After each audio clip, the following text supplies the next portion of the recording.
So this video is about the show Designated Survivor. The Designated Survivor. Now I started watching this show a couple of weeks ago, and yesterday was the day when I actually finished it.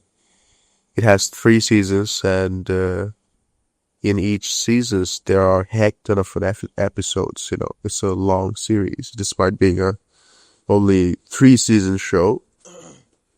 And the concept of the show is certainly interesting, and aspects of it, especially season 1 and season 2, were actually good, in my opinion. Partially, I would criticize it. I would say season 1, in all respect, was the best season. Then season 2, and the worst was season 3.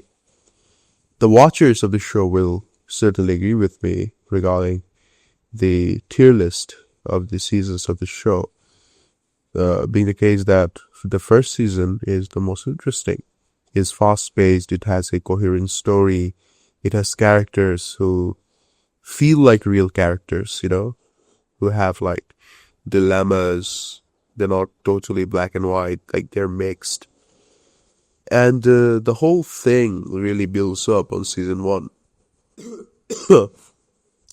But it slowly goes downhill, Now let's start, and from here I would say I'll start giving spoilers. So the first big what the fuck moment for me was when the wife of the President Kirkman dies.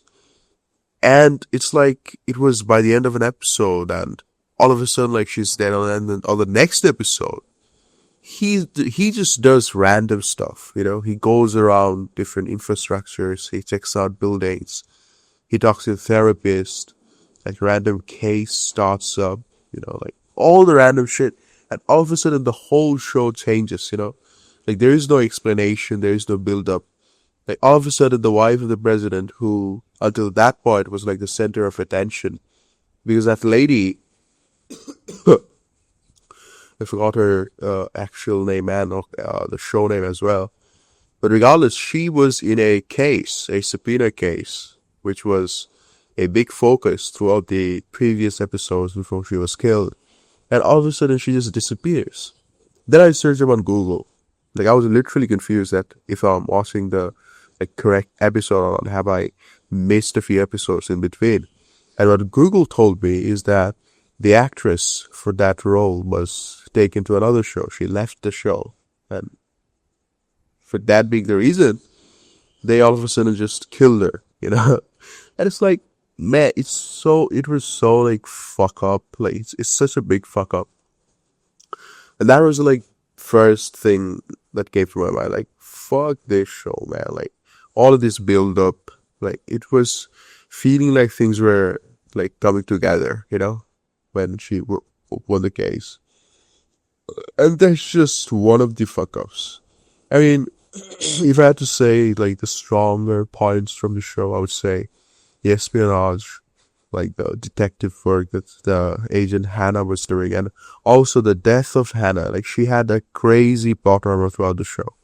Okay, her plot armor was thicker, stronger than anyone's. She could go anywhere and do any fucking thing. She was literally kidnapped on a fucking ship, and she somehow managed to survive that as well, But how the fuck did she die? On the hands of a fucking moron who was introduced in season 3 randomly. I mean, I would have expected some old villain who we know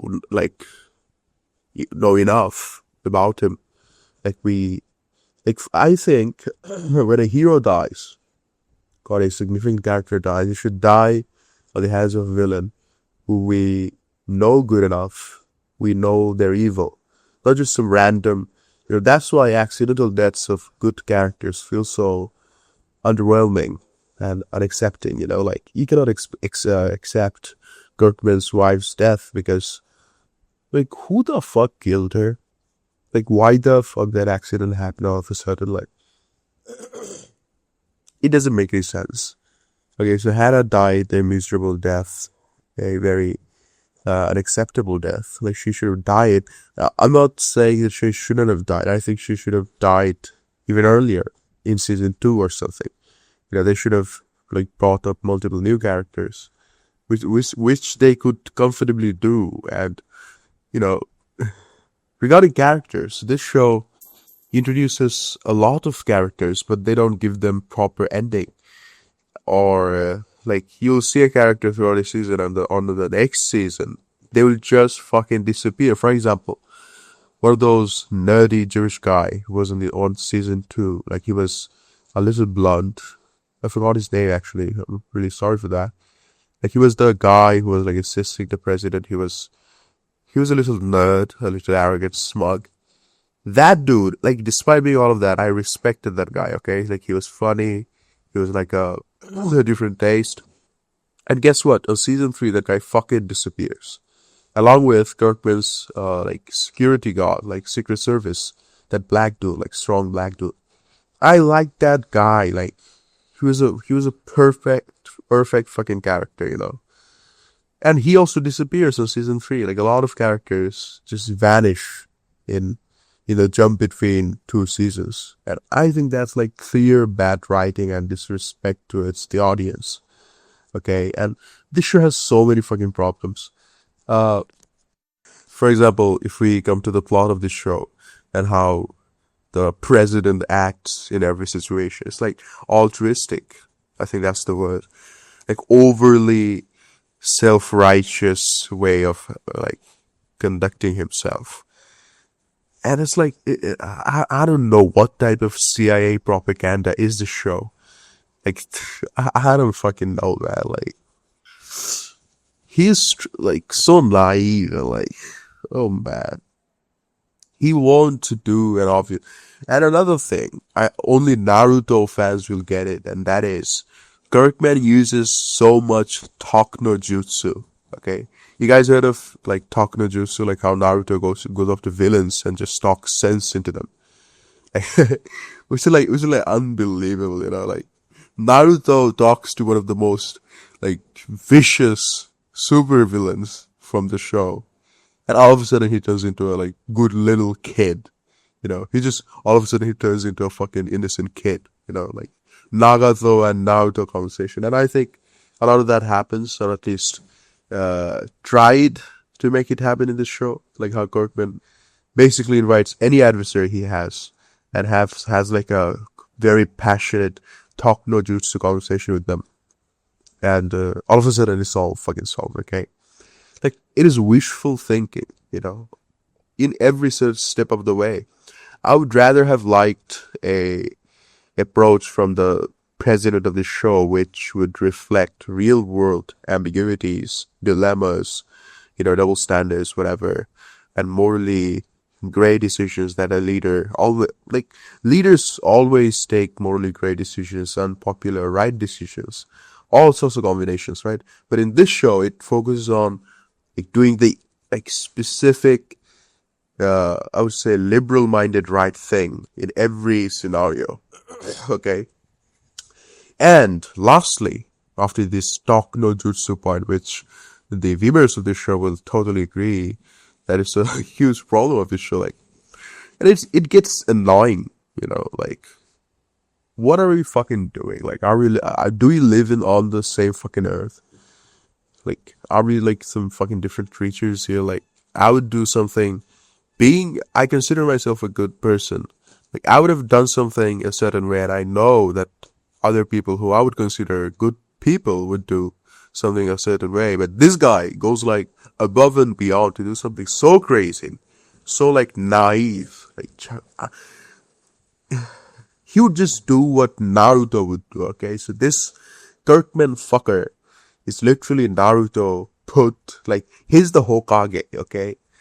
This Kirkman guy, he's the Hokage of this show. Like, he does everything according to Naruto logic and ethics. And with that being said, let's come to the strongest criticism of the show that I have, which is the season 3 fuck up. Oh boy, where the fuck do we start? Okay, like, first of all, the trope, the fucking cliche thing that people always say about Netflix, you cannot have a single show without 2 gay people fucking. Okay, and on season 3 that like literally happened. Like, the freaking guy who I was talking about, the Secret Service black dude, whom I liked a lot from season 1 and 2, he all of a sudden gets replaced by this other black dude who happens to be the gay partner of a fucking press secretary or whatever. Another black dude, like assistant, campaign assistant for Kirkman. And they started like raw dogging, like this show was pretty much like 13 plus PG-13 show until season 3, I would say. Like that was when like they started fucking and like gay people gets introduced, like classic Netflix tropes, and that trope fucks this show up quite nicely, I would say. Like the force with diversity, it's so crazy.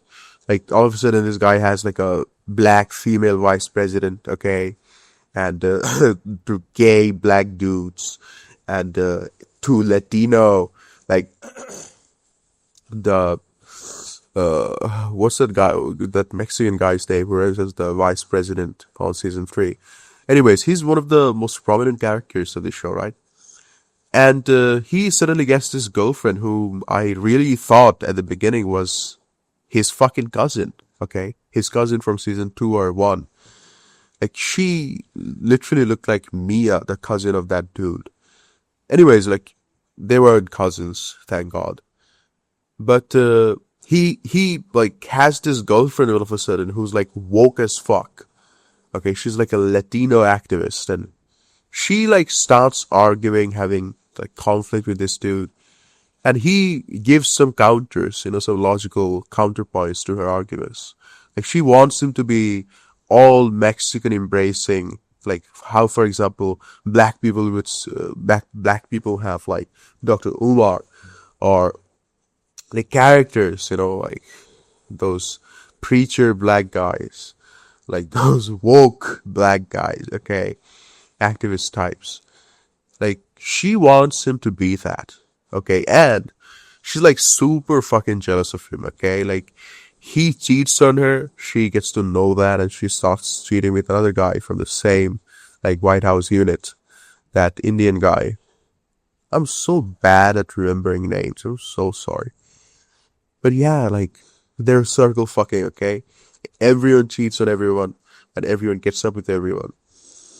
And, like, that fucking dude was also sacrificed. He was also sacrificed on the altar of, DEI, diversity, equity, and inclusion. Like, the classic Netflix crucifixion of a character happened. And the character was him, by the hands of the freaking newly introduced girlfriend, for whom we cannot give a single fuck. Okay. So the Netflix cliche really raped this show by the end, I would say. So our Hokage, Naruto-kun, Hokage, Mr. Kirkman, got raped by Netflix on season 3. I would say that. And overall, I would say this show is a 6 out of 10 in my opinion, okay? It's not awful. The first season is actually enjoyable and like super engaging. Season 2 like starts going downhill. Okay. This show has positive points such as, like I would say, fast, everything, this show is not slow.